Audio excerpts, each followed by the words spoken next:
evening. You're watching the Urban Debate in Mirror now. I'm Faye D'Souza. Thank you for joining us. Over 200,000, that's 2 lakh signatures were gathered by a campaign against bank charges. Bank charges also now attract GST. What customers feel is that the banks are overcharging them or charging them unjustly, and that interest rate on home loans and other loans are not falling fast enough.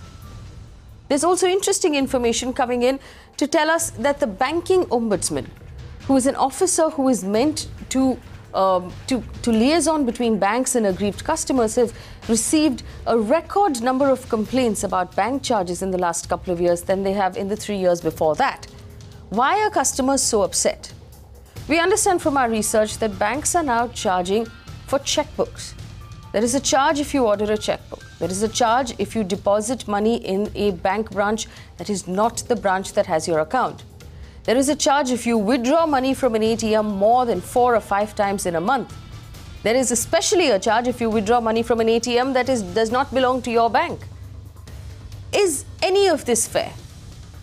Worse still, there are charges now that banks put into your account, deduct from your account without really informing you, or informing you and asking you to opt out if you don't want to pay that charge. In all of this, why is the RBI silent? If there are 200,000 people who think this is unfair, shouldn't the RBI have reacted by now? Are these charges really unfair? Do you at home feel that post-demonetization, since we are all being encouraged right now to use online payments, online transfers, checks more and more, that there shouldn't be extra charges on any of these facilities? We are, after all, banking customers, but giving you our money. Should you be charging us every time we want to access our own money? That's the question we're asking this evening. And of course, to give us more information on that, before I bring in my panel, Avni Raja joins me right now. Avni, we do know that some banks have brought down their NEFT charges, which is, their online transfer charges, but the rest of it is still fairly upsetting to customers, isn't it? Absolutely, Faye. In fact, like you said, every little service that the bank provides, it is now charging for, and in various forms and in various ways without the customer actually knowing, perhaps at times not even realizing that they are being charged. I'm just going to take you through the kind of charges that what we're talking about. Whether it's making deposits and withdrawals, most banks have 4 to 5 transactions that are free. Post that, anywhere between 50 to 150 rupees is being charged. So SBI has about 50 rupees. ICICI and HDFC banks have 150 rupees. Axis does something different, charges 5 rupees for every 1,000 rupees transacted. Then when you're not maintaining a minimum balance, again here there's no uniformity. Different banks charge differently. There's a fixed charge by most banks. Some banks charge a lower fixed amount and charge a percentage of the shortfall. So that's the other thing that's there. Then of course there's ATM transactions. So if you're making withdrawals from your own bank ATM, then you have 5 transactions free per month. After that, anywhere between 10 to 20 rupees per transaction is being charged. And like you said, if it's other banks, that's only 3 transactions that are free. Again, after that, it's 20 rupees per transaction. Now, aside from this, you have charges such as account maintenance charges. You have SMS notifications. We understand around 15 rupees per quarter is being charged to give you SMS notifications every time you make you purchase something or you make a transaction. For account closure as well, we understand some banks do charge, have charges there. Issuing checkbooks, again, for example, SBI charges anywhere between 30 rupees to 150 rupees, depending on how many leaflets checkbook that you order. Now, all of these seem like really small charges, but when added up, it is quite, could turn up to be a big sum. And now essentially, and you said like the 15% was earlier, now GST also is comes under this. So this becomes more, the charges become more and pile up more. All right, Avni, that's the important part to also remember. A lot of the services that we're being charged for also attract GST at 18%. We were paying 15% service tax. We're now paying 18% GST on these charges. And I've just been handed, what can only be described as a booklet of charges that one of the leading banks actually charge. And it goes on and on, pages and pages of what we're being charged for: checkbooks, demand drafts, stop payment instructions, multi-city checkbooks, settlements of account, duplicate passbooks, account closure about 500 rupees, or if you're a company then 1,000 rupees to close your own account, interest certificate, balance certificates, signature verification, and they'll charge you 150 rupees. This goes on and on. It's shocking, and these are actually services that should technically come to us free. That we've, and I asked people on my Twitter account what sort of things they've been charged for. People have been charged for their lockers. There's been an increase in charges on lockers. Auto debit fees on your payment, on your credit card payment, is now being charged. Maintenance charges, withdrawal checks, withdrawal using checks between 50 and 150 rupees. A lot of times people say banks increase charges without informing customers. You're charged for downloading a bank statement online. It's ridiculous, and it's being allowed. And the best part about all of this, it's completely legal. The banks are doing nothing wrong because the rules allow them to do this. So our petition or our plea tonight should go out to the RBI, because we have a banking regulator who is not regulating the banking industry. Joining me on the show this evening, Abaidh Akhtar, spokesperson of the BJP, Dhirendra Kumar, CEO of ValueResearch, Rungta, financial expert who's been part of the campaign against unreasonable charges, Abaidh Akhtar, treasurer of the Mumbai Grahak Panchayat, Indrani Malkhani is the managing trustee at V Citizens Action Network, comes in as a customer and a citizen, Rajiv Mishra, RTI Activist. We'll also have Uday Wavekar, who is the Vice President at the Consumer Court Bar Association, join us through the course of this conversation. And viewers at home, you can log in to involve.in and leave us a comment or a question. It'll automatically pop up onto our screen right now, and you'll be part of the debate. Our phone lines are also open, but it takes a little longer to get in through our phone lines because of the number of calls we receive. This is a faster, quicker way to be part of the same conversation. I'm going to bring in Dhirendra Kumar. Dhirendra, being charged for downloading my own bank statement, being charged 15 rupees plus taxes for SMS alerts about my own transactions.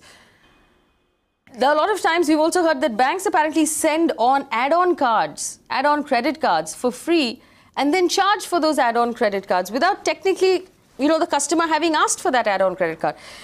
While, I said all of this is legal, none of it is ethical, is it?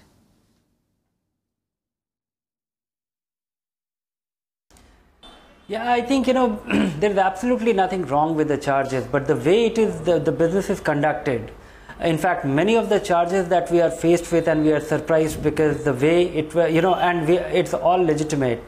Somewhere, somebody signed on the dotted line and it was not visible.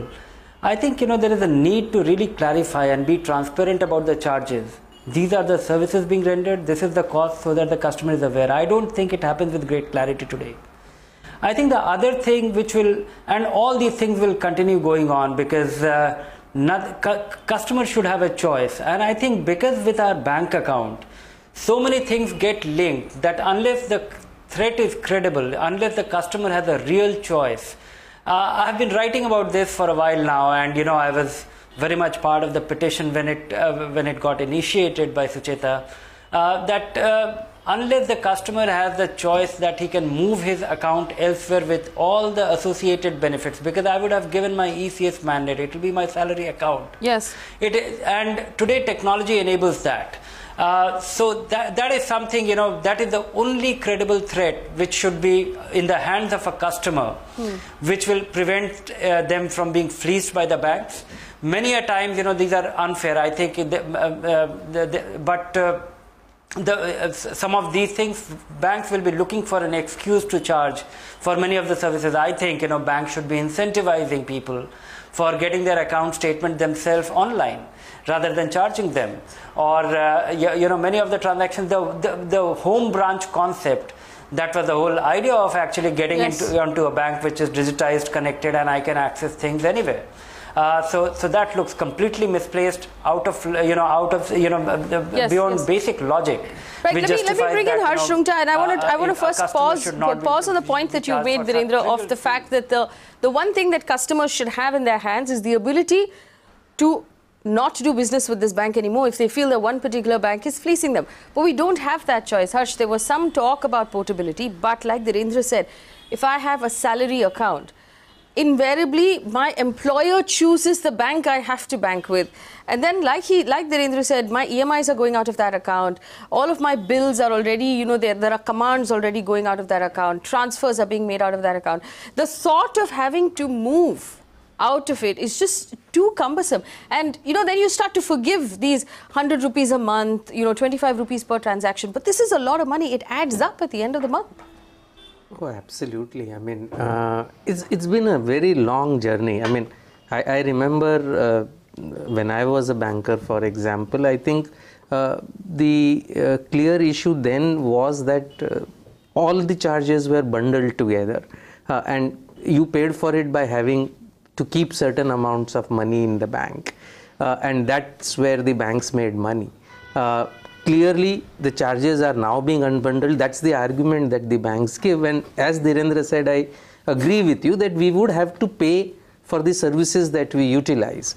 If we have bundled charges, it's unfair on people who don't use those facilities. Yes. I think the point currently is that those charges have no reasonableness. It's gone out of control. Completely out of control. I mean, you mentioned about it being regulatorily allowed. Now, regulation says that the charges have to be reasonable and have to have a rationale with the cost incurred to provide those services. Now, there is no basis, a known basis for how these charges are being, have these charges gone up? Have the cost of providing these services gone up that they have to sort of increase it so much? I think what really is missing right now is the complete lack of faith in the system. This is not good for the banking system. And the level of mistrust. The level of customers mistrust. And bankers. I mean, as borrowers, we've been privy to this for a very long time. I think increasingly the depositors are facing it now, and I think very clearly the regulator has to step in, but it has refused to step in. I'm holding up again this booklet of charges from one of the leading banks, and there are actual columns that say what happens when you debit transactions from a branch. You're allowed to do a certain number at your own branch. Internet, mobile banking, there's another limit. Other banks' ATMs, this bank's ATMs, 6 metro charges, other centers. Now, technically, after demonetization, the idea was to discourage the use of cash.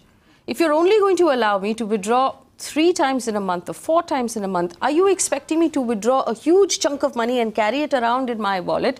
Because otherwise, you will charge me some more. So what you're doing effectively is working against whatever demonetization did. Because now if I use my cheque to make a payment, you will charge me per cheque leaf. If I use net banking, you will charge me per transaction. If I use my card, there is still a charge there on merchants that merchants tend to pass on for using your credit card. And now I'm being charged for using an ATM. So I don't understand if this is a really complicated web just to take our money out of our wallets. Indrani, this is unfair. Absolutely fair. In fact, I'm not a banker, but obviously we handle money not only for the home, but also the trust I run. And I was just wondering that whilst we are talking about business houses and big monies and all of that, what is the reality of ordinary citizens? Or when you are running a charitable trust, which actually runs on charity, and then you are landed with all these taxes. What happens to minors' accounts? Because if you're going to make such charges, a minor is not earning any money. Normally, the parents or the guardians are putting in certain amount for their, going forward and for their life. And then all these charges are coming in. So somewhere along the line, there are 2 things that are coming out very glaringly to me as an ordinary citizen and as an ordinary customer of using the services, banking services. One is that the care is not there for the ordinary customers.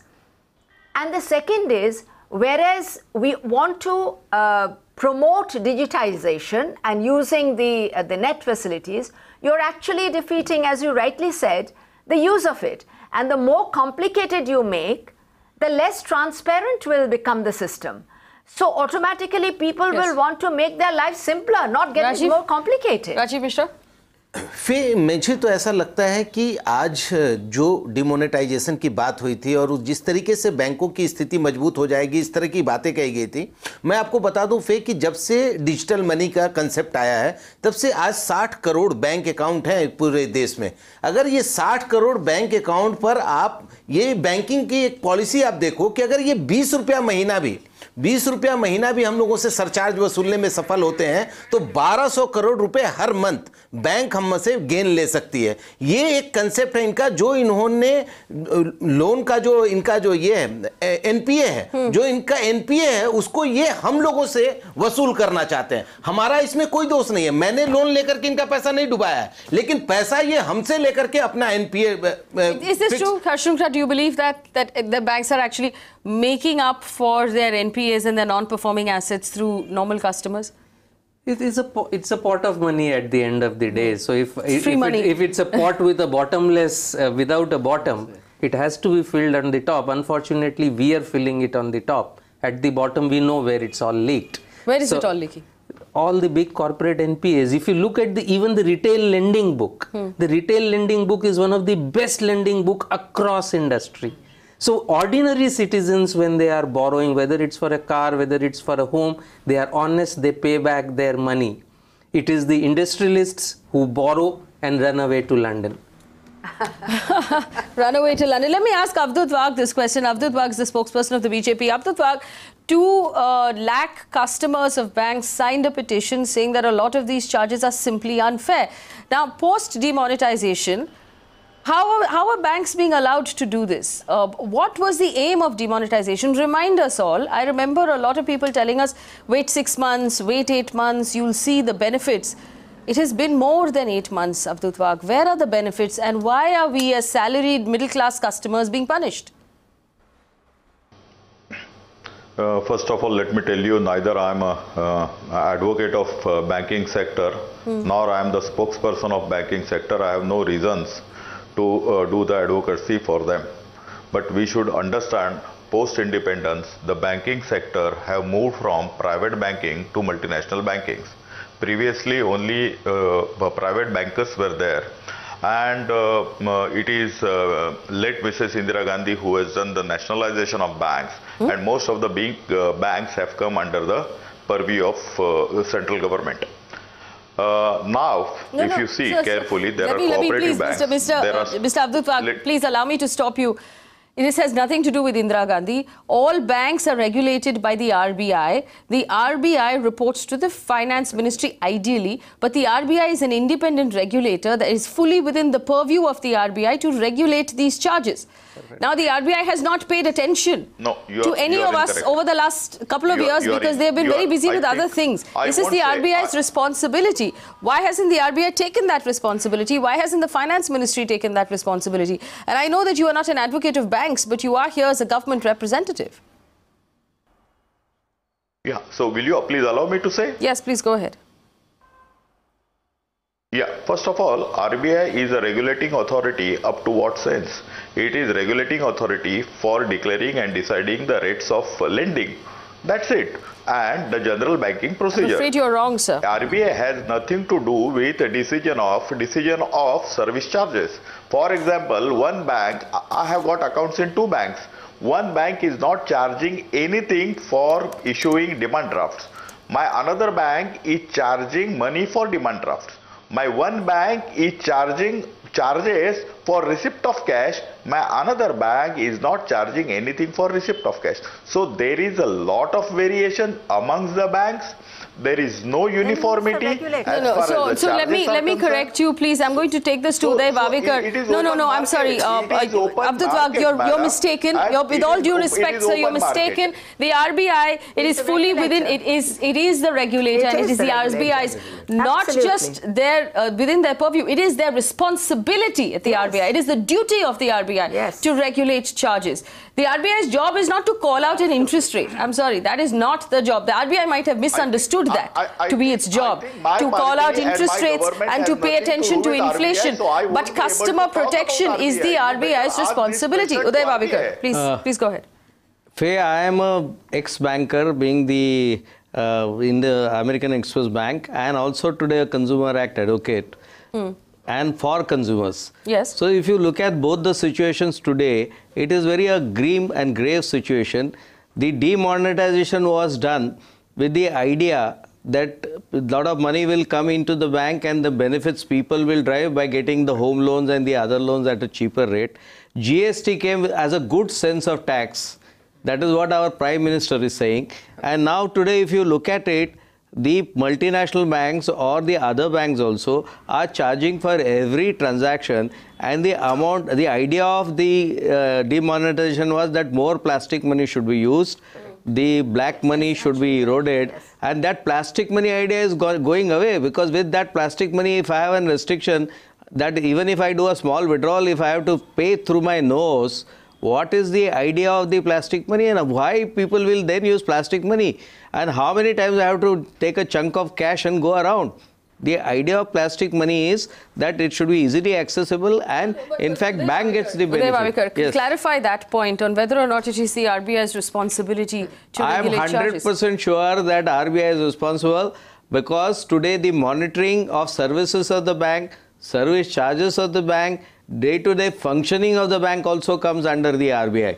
It is written clearly. If you go to any bank, even a layman can tell that if you are not allowed and services not given within 20 minutes for withdrawal, you can complain to RBI. There are specific inspectors. So therefore, it is 100%, and what Mr. Wahab is saying is not correct. It is the responsibility of RBI and Finance Ministry to serve the consumers, which is an ultimate goal of every banking sector, and RBI being a monitoring authority would and should monitor about the bank. Uday Wavekar, to be fair, RBI is still counting money that came in during demonetization. They quite frankly have not perhaps had the time to do much else. One must ask, how did the banks collect this money without counting? And if they collected the money without counting, then now is given the job to the poor RBI is still counting money. So that's possibly why the RBI doesn't have time to support or to protect its customers at this point. Abaidh Akhtar, treasurer of the Mumbai Grahak Panchayat, was also part of that petition, along with Dhirendra Kumar, Rungta and Sucheta Dalal. Abaidh Akhtar, how desperate a need is it right now for the RBI to step up and start doing its job?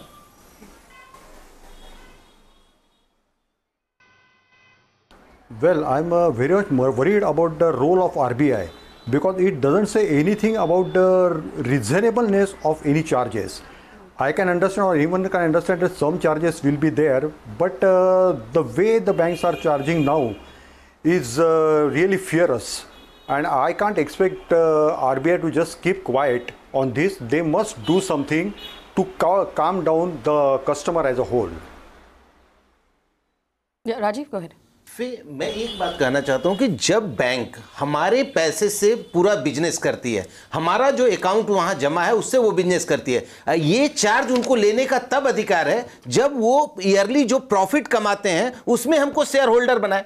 अगर उस profit में मैं share holder हूं तो फिर मैं उनके loss में उनका भागीदार बन सकता हूं। वो अपने प्रॉफिट में तो हमारा शेयर होल्डर, हमको शेयर होल्डर के रूप में स्वीकार नहीं करते, और मुझे जो ब्याज दर दे रहे हैं उसमें भी दिनों दिन कटौती करते जा रहे हैं, और उस पर से मेरे ही पैसे के ट्रांजैक्शन का, मेरे पैसे से पूरी बैंक चल रही है, और मेरे ही पैसे का ट्रांजैक्शन का हर चीज का वो मुझसे पैसा वसूल रहे हैं। राजीव मिश्रा जी, अगर आपके पास 1 करोड़ से ज्यादा पैसे थे तो आपको स्पेशल अलाउंसेस दिया जाता है बैंक्स में, लेकिन हमारे पास तो 1 करोड़ रुपए नहीं है। हर्षुक्ता, यही तो सबसे बड़ी बात दुर्भाग्य पे कि अच्छे दिन डिजिटल पेमेंट, ये सारी चीजें आज अवधूत बाग साहब से मेरा निवेदन है कि अगर आप रियल माने में लोगों को कुछ अच्छे दिन दिखाना चाहते हो तो इस तरह के किसी एक्ट से बचने की कोशिश करो, वरना लोगों के पास एक बहुत ही गलत मैसेज आपके गवर्नमेंट के प्रति जाएगा। जो आप लोग इतनी बड़ी बड़ी बातें करते हैं और उसका कोई भी फायदा आम आदमी को मिलता हुआ नहीं दिख रहा है। हम लोग जैसे लोगों को अगर इस तरीके से आप बैंकिंग ट्रांजैक्शन तक से हम लोगों को तंग करने की कोशिश करोगे,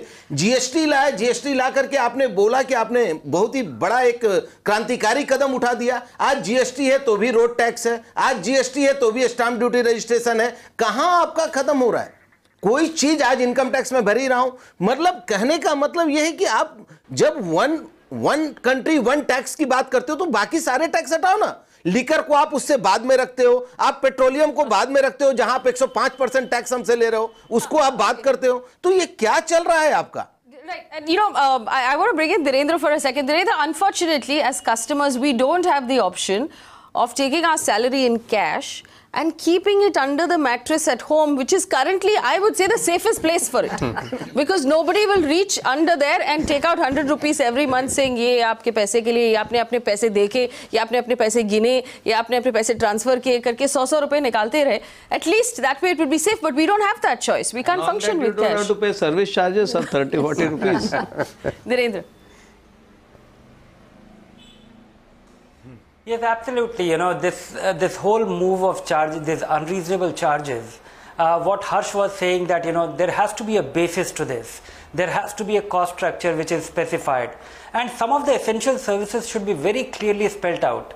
I can understand that many sophisticated services of the kind which is used by businesses or by individuals who have very complex transactions to be executed, maybe it could be in the fine print, but basic essential services, I think it should be in bold with clarity for consumers to understand. I think we have to really rethink about the particular thing, because, you know, when for all other services, the service provider gives you a bill and charges you, which tells you that, you know, you are liable for this services, you are availing these services, ye aap seva le rahe hain, and then you are being billed for that. Not here. You have actually kept your cash with the bank and it simply pockets that. It amounts to stealing sometimes if you are not aware of it, or at least you get the feel that it was being stolen. So I think things need to be really clear. And let me tell you that, you know, the kind of technology paradigm that we see today, it is absolutely, you know, possible with great ease. Of course, it will never be claimed as that it can be done with great ease. But a bank account portability with all the paraphernalia is very much possible. If you wish to, everything from your EMI, of course we will have to make it, you know, seamless, and it is possible, and we will have to deal with another bank, and this will drive a very different degree, because nothing else works unless the consumer has a choice and the ability to vote with his feet. But you know, Dhirendra, to be fair, no bank will allow that. We talked about cellular telephony portability, we talked about insurance portability. None of it has actually happened because the industry never wants the customer to have that ability to walk away. Mobile portability has happened, and look at the wonders that it has done. I mean, today, mobile portability is, I think, you know, it has done wonders. Yeah, okay. It works beautifully, and it is also regulated, very heavily regulated. Yes. May I put out a question? Yes. We are talking about service charges being levied to all the customers. What are the charges for deficiency of service? No, but it's a serious thing. That's a very good point. That you have to go to consumer court. And I know, because consumer court, poor things, we are, you know, you go to consumer court, you stand next to the people who have a problem with their fridge, and the next to who has a problem with his washing machine, and who has a problem with his real estate developer. Hopefully now with RERA that won't happen. But nothing, you see, the banks, the ombudsman also is appointed by the RBI.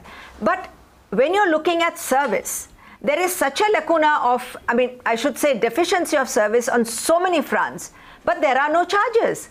And it's only lip service, and they don't care. So then in that question, where is the parity? I want to share this experience, and this is my personal experience with everybody watching at home. As a salaried person, one of the most important decisions you make is actually borrowing a home loan. It's a huge amount of money, and it causes a lot of stress. And the day that you are ready to close your home loan, have you ever tried to prepay and close a home loan? The bank will give you so much trouble. They'll tell you to show up somewhere across town at a particular branch. Then they'll tell you, put in a request. We'll look at it after 7 days. They try everything in their power to be able to charge you for every day after that in interest. So they will charge you for every day until the thing is finally closed, and they will make it as difficult as possible to close it. Who is going to ask these questions? Why do I have to pay for those extra days if you are going to take 7 working days to close the loan? That is not my fault. Why do I have to pay for those 7 working days? And you will charge me per day until the money hits your account, and then one more just in case the DD doesn't clear. That's really, really unfair. Who's going to ask those questions on behalf of the customer? And more importantly, who's listening? Now, here are views that are coming in on our on the website invol.in. There's one that says, Paul says, banking on the regulator for fair play just doesn't work. There's Parab who says, retired people get 1,200 rupees in their account as pension, they're being charged 85 rupees to withdraw the money from the ATM. That's not fair. The banking ombudsman has to address the issues. It also says, do banks have it clear what their NPAs are? Why are they charging us so heavily? Where is the customer forum where such unfair practices happen? A well-read customer is an informed customer, therefore a smart customer to the banks. That's also the truth. Let's take some callers that are coming in right now. Simon is on the phone line. Simon, go ahead. Yeah, I'm Simon Pinto. I'm calling from Mumbai. Yes. And I work among the poor classes, the poor people, like security guards and housekeeping staff and all those things, all those kind of people. Post demonetization, they've all been compelled to open accounts. Now, these guys live in sharing accommodation where they cannot risk saving their money at home. So they go to an ATM and withdraw 100 rupees at a time so that they are not robbed of that 100 rupees, And since they have to undergo multiple transactions, it's a risk for them because they have to pay money to the bank for multiple transactions. You have a limited allowance only. So they are losing money. Like one guy paid 184 rupees last month for nothing. I want to bring this to Harsh Rungta. We were talking about a case like this, the Jan Dhan accounts, Harsh Rungta. Because banks make very little money on Jan Dhan accounts, they're actually now not really opening them anymore, are they? Oh, absolutely. I mean, when I think the PMOs, when there were instructions were there, they were opening them very clearly, and this is personal experience. They refuse to open them now. They make them run around. My servant, for whom I had opened an account during demonetization, I happened to open a regular account, and because of the charges, he asked me to start paying him in cash again. And when I told him to open a Jan Dhan account, he was made to run around. I went with him. I was made to run around. And literally, I had to use pull to get a Jan Dhan account opened. So, Jan Dhan accounts don't make money for the banks. I don't really completely blame them for saying we don't want those accounts, because who's going to pay for those accounts? We are. But Harsh Rungta, see, while we don't like paying for these accounts, we're already paying for them. Absolutely. And banks have offered us this as justification, saying because Jan Dhan accounts are free, everybody else is going to have to pay more. So we're already paying more. Absolutely. Why is it that the Jan Dhan accounts are also not happening? And I want to take this back to Abdul Pak. Abdul Pak, a lot of the promises. The bank and the government should resolve among themselves. Absolutely. Abdul Pak, a lot of the promises that were made during demonetization, and we also understand from the front page of the Times of India this morning, cyber crime and stealing out of our accounts because we are all using now these online payment modes has gotten that much worse. But Jan Dhan accounts are not being opened, and the people who have accounts are being charged extra. We're not allowed to use cash. It's just really confusing, and the person who's suffering the most is the middle class. And I think at some point, someone should pay attention to the fact that the middle class means votes, and that should count for something. I would love, first of all, that all banks should remove all charges and all transactions should be made without any taxes, and taxes should be made and applicable, not taxes, charges should be made applicable only for the current accounts and business accounts. All taxes applicable for the savings account should be removed. That is the only way, the digitalization and other things can happen. Whether he is a lower middle class or higher rich person, if he is doing his transactions to savings account, all transactions on the savings account should be removed. This is what I am thinking of. At the same time, bank are not charitable institutes, so they have to earn money, and the money they should earn is only from business. That means from the business class only. This is what I personally feel, this is what my party thinks. But at the same time, in globalization, there are N types of banks, right from cooperative bank up to government bank up to private banks. The bankers have got their choice to decide what services should be charged and what services not to be charged. That choice. So it is not a charitable institute, and so they are doing it as per their whims and fancies. This is what only I can say.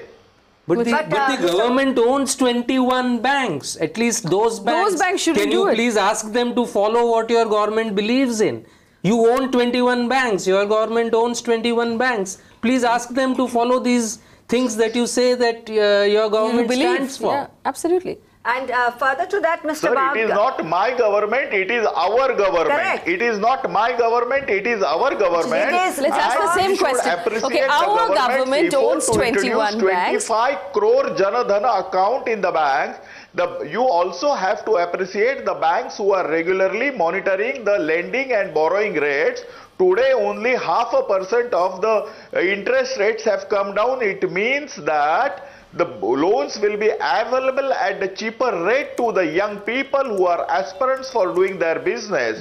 So there are so many things. If you please look at, you want SBI has said, I'm sorry to interrupt you, sir. I'm sorry to interrupt you. More salary. No, Mr. Bagh, I'm sorry. I'm going to call you out, Mr. Bagh. You've not done enough homework before coming to the show. Everybody else here is an expert, Mr. Bagh.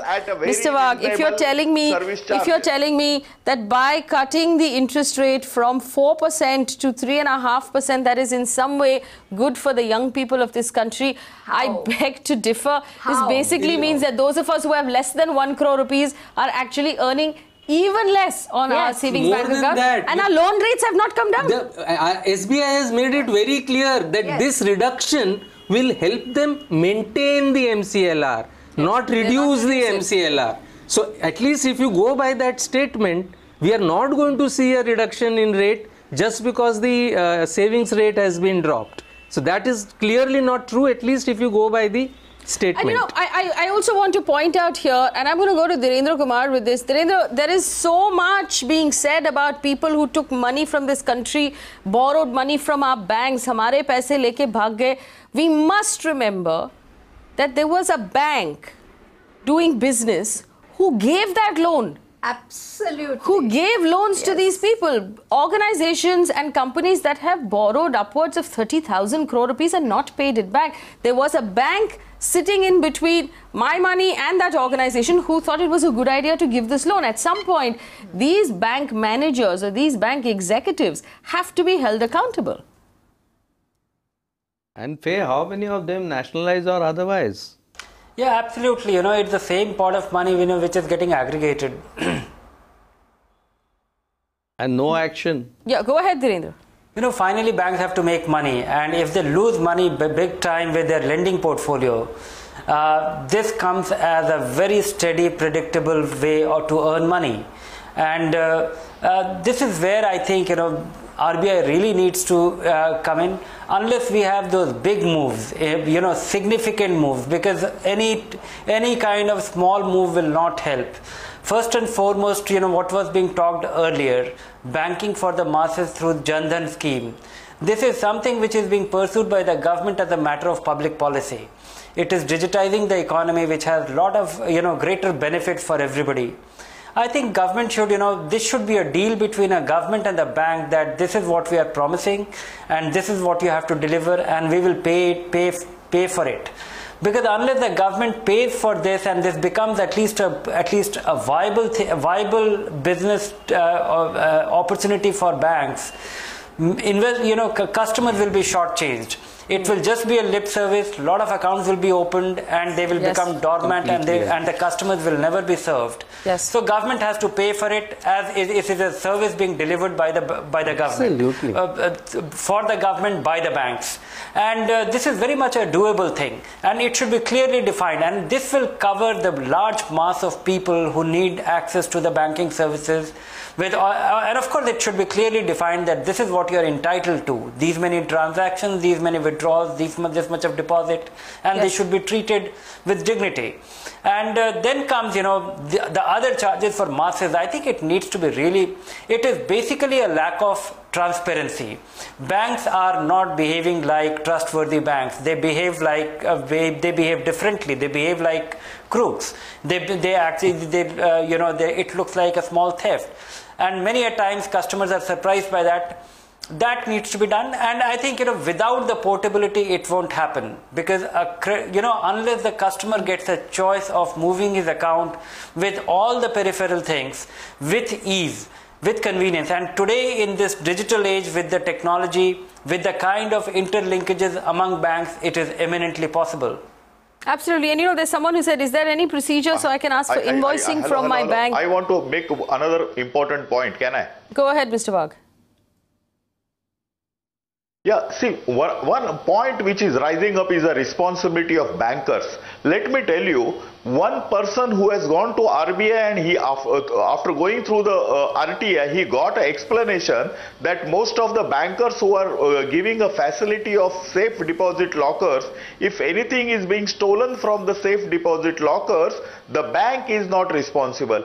See, at one hand, the bankers are charging monthly or yearly fees for the safe deposit locker, but at the same time, if there is a robbery or if there is something goes wrong with the locker, the bankers are not responsible. Let me tell you, even the locker room is kept away from yes, but Mr. Wag, why doesn't the government look into that? You are not supposed to have cameras over there. Why doesn't the government look into that? Precisely, Mr. Wag. Then that begs the question I'm saying the problem. I'm saying the problem. This is a very big problem. RBI has to look into it. RBI has to give. So therefore, there is a bank. I don't want to name a bank who has not done even SOP, standard operating procedures, and 45 lakh rupees have been stolen last year from one of the Thane bank. No, Mr. Wag, whose side are you on? RBI is the regulator. Who is going to get the RBI to do his job? Rajiv Mishra. अवधूत भाग साहब, आप कहना क्या चाहते हैं? आप ये कहना चाहते हैं कि बैंकिंग सेक्टर जो है गवर्नमेंट के कंट्रोल में नहीं है? आप ये बताना चाहते हैं? अरे कम से कम आपके जो 21 बैंक हैं उस पर तो आपका कंट्रोल है. आप उसको तो स्वीकार करो कि हाँ, आप उसमें कोई चेंजिंग लाने का प्रस्ताव रख सकते हो और उसमें आप एफर्ट लगा सकते हो अपना, जो चेंजिंग हम लोग चाहते हैं. आप वो तो कहीं नहीं कर रहे. आप बैंकिंग की कमियों को आप खुद ही गिना रहे हो और उसके बाद आप उस पर रेगुलेट करने की भी कोशिश नहीं कर रहे. ऐसा तो है नहीं कि इंडिया गवर्नमेंट के अप्रोच से बाहर है बैंकिंग सेक्टर. ऐसी बात तो है नहीं. इंडिया गवर्नमेंट के अप्रोच के अंदर ही हो. तो उस समय में अगर आपको ऐसा लगता है कि बैंकिंग सेक्टर में ये खामियां हैं तो उसको दूर करने का उपाय कौन करेगा?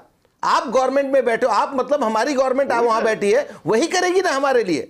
तो आप इसको लेकर के क्या प्रस्ताव करेंगे? कितने दिनों के अंदर प्रधानमंत्री को या वित्त मंत्री को ऐसा एक इंस्ट्रक्शन बैंकिंग सेक्टर को लेकर पास करना चाहिए? आप क्या एश्योरेंस दोगे चैनल के माध्यम से लोगों को?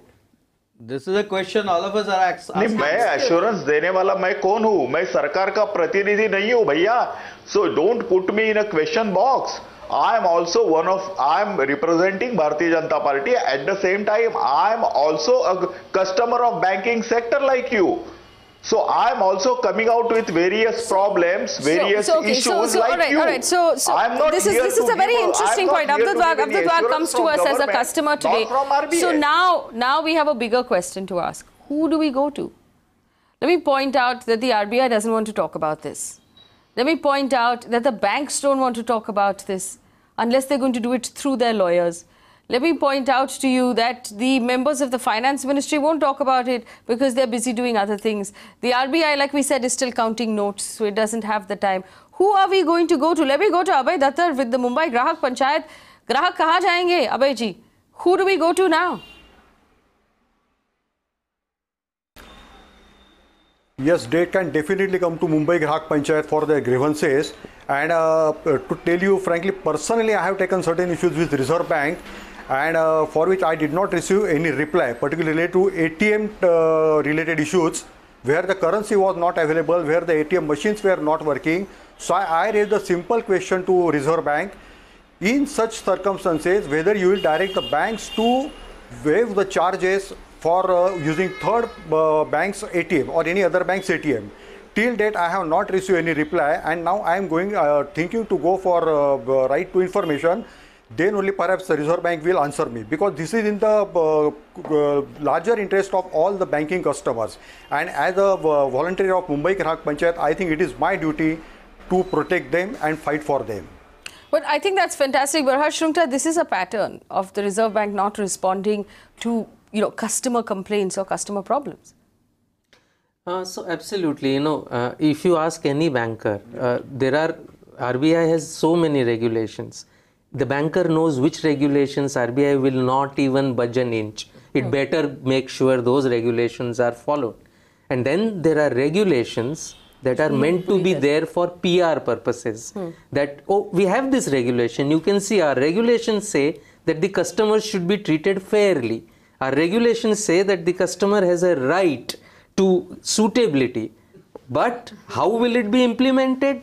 Nothing. RBI refuses to give any direction. RBI refuses to penalize. So I think the bankers look for these Chinese signals. It's almost like the Chinese Communist Party that sends out signals that this regulation you better follow. Okay, this regulation, okay. If somebody complains, you better make sure that guy is satisfied, even if it is a system-wide problem. I mean, you look at every issue. Bank and charges. I find it really amusing that if you go onto Twitter and you tag one of the banks and say, I'm having a problem, you will have an automated almost response that says, I'm so sorry you're having a problem. Please get in touch with us and we'll try and fix it.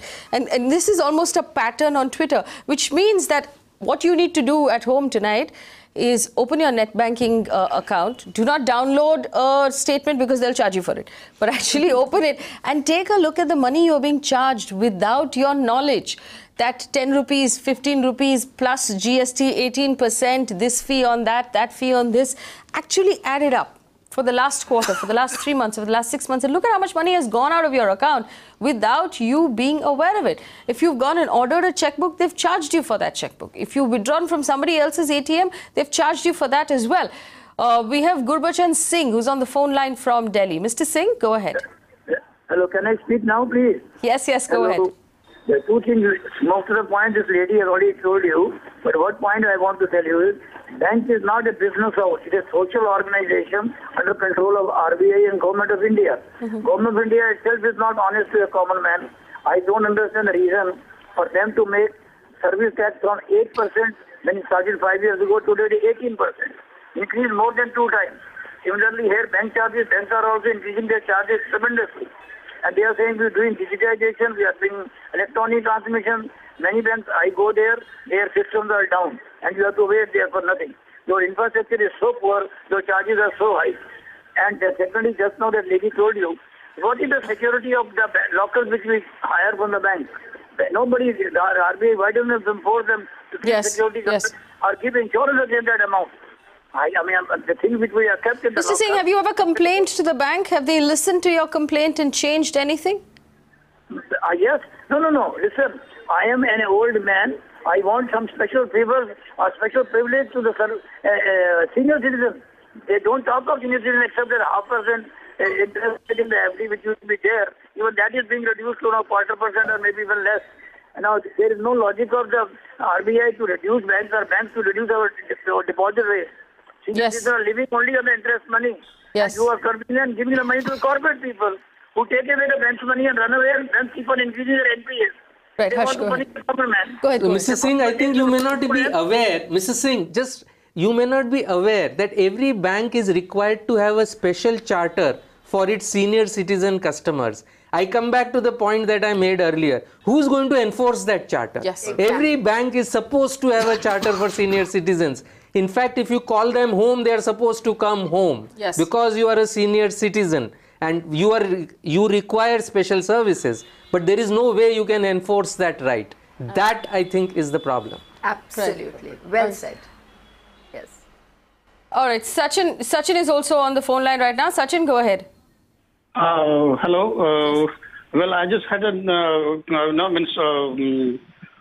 big complaint against the banks like where I'm having my current account. They have been charging me for needless services. Yes. Needless services means like services which their bank is supposed to render, but then too they are charging hefty on it. Yeah, so they're charging you needless services, and this is fundamentally the question we're asking. I'm going to take it back to Dhirendra Kumar. Dhirendra, there is a sort of hypocrisy in our banking system. If I want to do a transaction of some sort, there's an OTP that is generated. I have to fill it in twice. I have to sign things. I have to key in passwords. But when the bank charges me for something, they do it quietly without so much as to even sending a message. And if they send a message, they will charge for the message. Now, there's the hypocrisy in all of this. Yes, absolutely. Why doesn't the bank clear it with me? This is absolutely. There is a very clear mechanism whereby, I think unless the RBI mandates that beyond these essential 4-5 services for which the cost is clearly stated, everything must be authorized by the customer, because unless whenever we do a transaction on the credit card or on the online banking, making a transaction, making a bill payment, we get a OTP. Why can't the bank actually take a approval? The needless charges, the service which I don't need, but it has been throttled upon me. I'm being forced to consume it, though it may be a useless service. And so giving customer a choice, this is something which only RBI can do, because the fine print is way too fine for customers to understand, and this is a very unusual service. This is a service where the government has, the RBI has just taken a stand that banks needs to be safe. But beyond that, they need to be serviceable. They need to be cost effective. They need to be, transparent. But here is a bank which has access to my money. They are effectively the holder of my wallet, and they just take the money out. Just because they have all my money lying with them doesn't give them right to take it at their own free will. This is something which must be enforced by RBI, and as I kept, at the cost of sounding repetitive, I would say that unless consumers get a choice of, voting with their feet, unless they have the ability to walk out freely, banks won't behave. So, Uday Wavekar, where does the law stand on someone reaching into my bank account and taking out 100 rupees whenever they feel like it? What is that called according to the IPC? Under Consumer Protection. Under Consumer Protection Act, it is a deficiency of service and unfair trade practices. Under the IPC, it's stealing, isn't it? Yes, but even there is an unfair trade practice under the Act. That's a very nice way of putting daylight robbery, which is what I would say is today is a time that like RERA, there has to be a separate bank regulatory authority. Absolutely. I think we'll have to do. Worldwide there is. I mean, there has to be a Bankers' Responsibility Act. Bankers have to be made responsible at the pain of paying a penalty. Yes. And I am saying that we cannot depend on the regulator to do this. Parliament, please wake up. We are voters. We vote. Bank depositors vote, and it is not a far off day when we will vote as depositors. What all of you are saying, Uday, is that the deficiency of service here is with the RBI. Yes, absolutely. On the contrary, there are two ways. Why not, like Mirror always takes the leadership. It's a time that we, media, along with media, we take the leadership and tell the government that these are so many chartered out demands of consumers. There is no regulation in the bank. Either we go for a class action petition before the National Commission like Hallmark of Gold. We go for Ahmedabad Waterworks and file by all these banking customers, irrespective of any bank. And go ahead making RBI party, making the government party, making the secretaries party, the responsible, and that can definitely act, because this has been done under Consumer Protection Act. We got a Hallmark of Gold, we got Ahmedabad Waterworks, we got Baroda Municipal Corporation getting awakened. And this is the time, I think Mirror has opened up this issue, because there is an absolutely arbitrary, dominating, unilaterally attitude of the bank, and hypocrisy to the extent that there is no chartered which is declared to a customer. You do not know what charges you will pay next. Hidden charges are all there, and I am getting cut when I am looking at the services of the bank. That is absolutely. And Rajiv, I'll tell you what my problem is with all of this, right? So if you're a salaried person, you might be able to deal with it. But what about those people who work as office boys, who make 12,000 rupees a month, 15,000 rupees a month? Are they able to keep 5,000 rupees as minimum balance? That 12,000 rupees they have to use completely before the first of the next month. This is what they use to run their houses. How can they leave 5,000 rupees in the bank as minimum balance? And if they fall below that level, they start to lose money. How can they be charged for every ATM transaction? How can they be charged for every time they use their own money? It's a ridiculous concept. And the RBI really needs to, Rajiv ji, accept now that पैसे गिनते उनके बाकी सारे काम रह गए. That they have not been able to do their job. जिन लोगों की आप बात कर रही हैं, मैंने तो उनकी जिंदगी को बहुत नजदीक से देखा है. वो अपने मंथ का एंड जो है वो दूसरों से कर्ज मांग करके घर चलाते हैं. मैंने उनके एंड को देखा है. तो ऐसी स्थिति में मैं अवधूत बाग साहब से हाथ जोड़ के ये विनती करता हूं कि उनका जो एक सुझाव था कि जितने सेविंग बैंक अकाउंट हैं उन पर किसी भी प्रकार का सरचार्ज या चार्ज नहीं लगना चाहिए। ये जो अवधूत वाहक साहब का सुझाव है वो निश्चित तौर पे वो अपने प्रधानमंत्री को लिखे या वित्त मंत्री को लिखे, और इस सुझाव को अगर जल्द से जल्द बैंकिंग सेक्टर में अमल में ला दें तो मुझे लगता है कि बहुत सारे जो लो इनकम ग्रुप के लोग हैं या जो लोअर मिडिल इनकम ग्रुप के लोग हैं उनके लिए आपको एक बहुत बड़ा योगदान आप करेंगे। इसलिए मैं आप चाहता हूं कि आप अपने इस सुझाव को निश्चित तौर पे पार्लियामेंट तक पहुंचाएं। I want to point out here that Paul has written on involve.in saying, out of personal experience, I can tell you, raised decibel levels do most of the work. Use one of those facilities if required. Paul, let me point out, if you've been watching the show, you realize that I don't like raised decibel levels even on my debates, and there are a lot of people who do.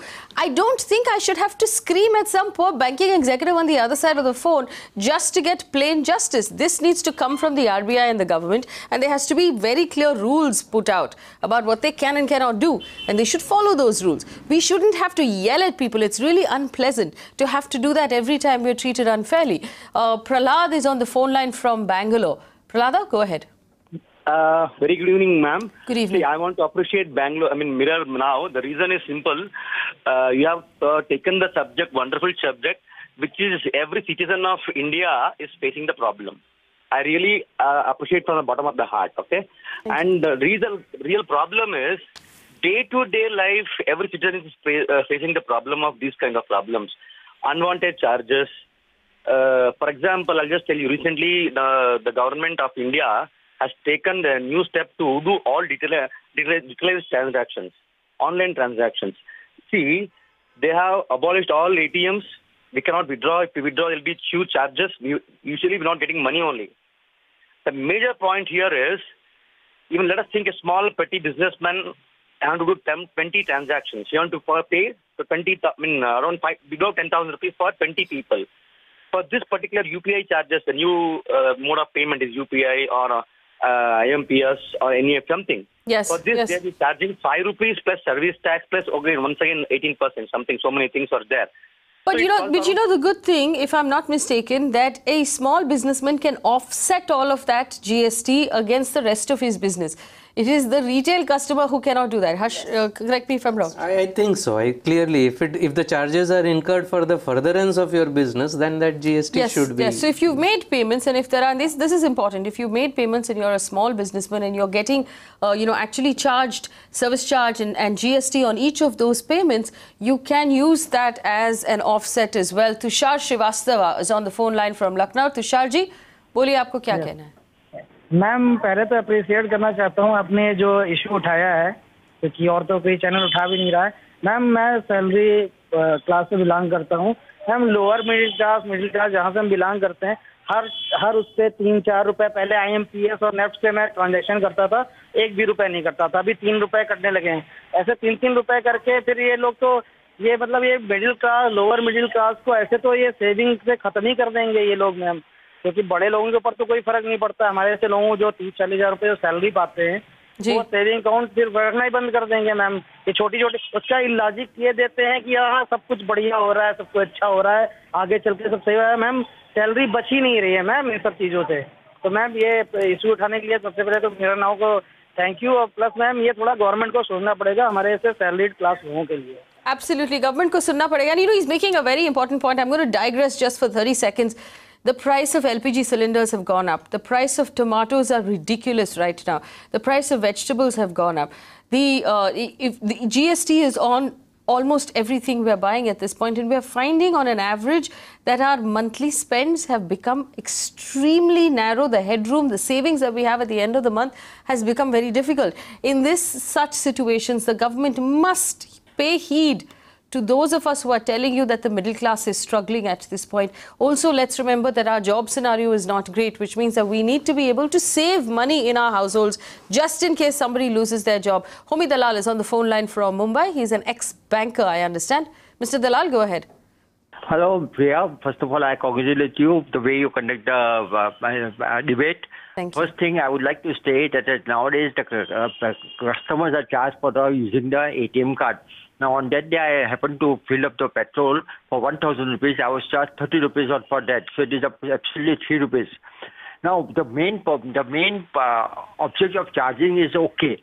But there is no proper service from the bank. The service is deteriorating day by day.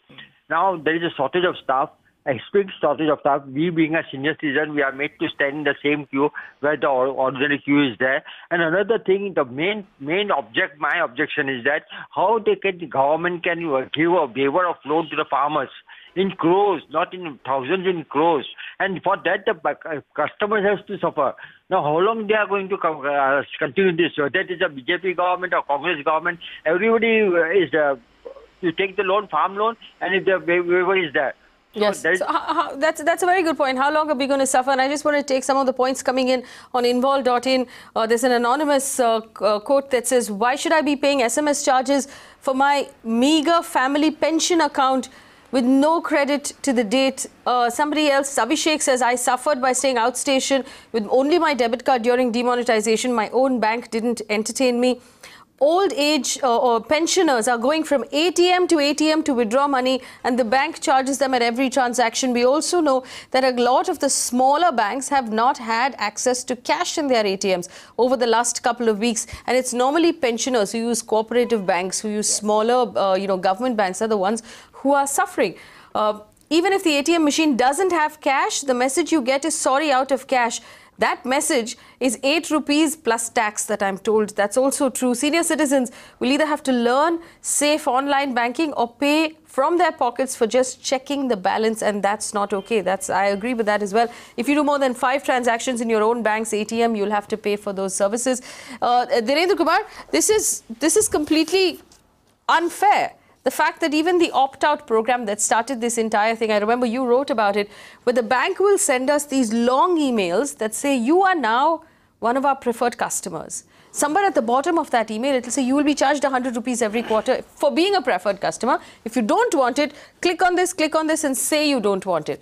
If you don't read that email, you will be charged. This is unethical, Dhirendra. This is cheating, because most of the opt-out, it should be the other way around. Till you actually you give an express permission that you have done that, you have chosen that service. It is a completely unilateral thing. Somebody says that you have been this service has been offered to you, it has been enabled to you, and if you don't say that you don't need it, you will be deemed to be availing this service.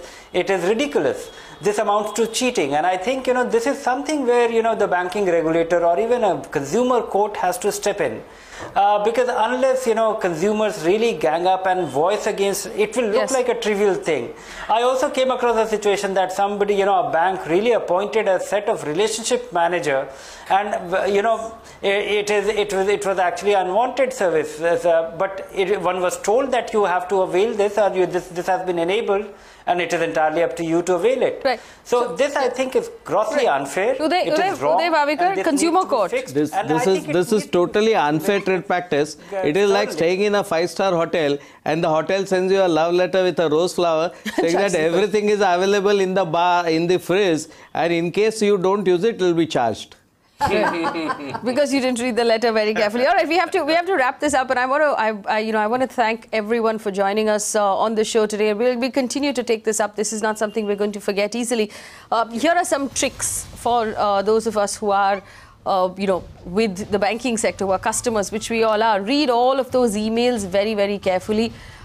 Find out who this personal banker is or who the customer service is, and write emails in response. Instead of making phone calls where only the bank has a recording, if you write an email, then you have a recording of that phone call. Twitter tends to be the fastest response mechanism from a bank because they don't like bad PR. So if you're having a problem with a bank, tweet about it and tag the bank.